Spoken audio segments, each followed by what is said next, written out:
Da bi započeli proizvodnju jestivih kašičica, inženjeri iz Banatskog Karlovca morali su sami da osmisle i naprave mašine za mešanje testa, kalupiranje, sušenje u 4 komore na različitim temperaturama i pakovanje kašičica.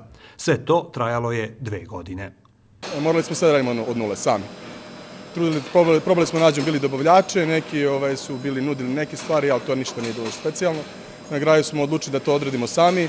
Ja i moj tim inženjera ovde, što imam jedan fantastičan mladi tim, koji je, kako bih vam rekao, kreativan, mlad, juri, grabi, radili su ljudi sve što su mogli da urade. Na kraju smo posle 2 godine stvarno izašli na ovo što sad vidite ovde.Jestive kašičice izrađuju se od smese brašna od prosa, glutena, jaja i domaćeg meda.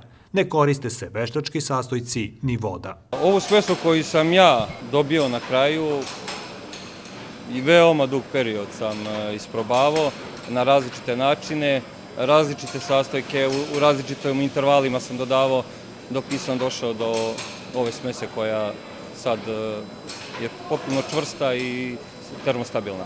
Trenutno 10 zaposlenih dnevno u jednoj smeni proizvede oko 20.000 običnih jestivih kašičica, ali i sa ukusom cimeta i kakaa. Nameravaju da sledeće godine zakorače i na inostrano tržište.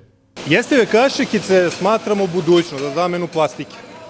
Jer kada god prilikom ispijanja kafe vidimo plastičnu kašičicu koju ljudi žvaću i generalno koja završi uvek negde na ulici, negde po parkovima i tako dalje, mi smo uvek razmišljali o nekakvom rešenju za zamenu toga. Ovi mladi preduzetnici neće se zaustaviti na jednom proizvodu jer uvek imaju nove ideje. U toku je planiranje proizvodnje jestivih slamčica za sokove i čajeve.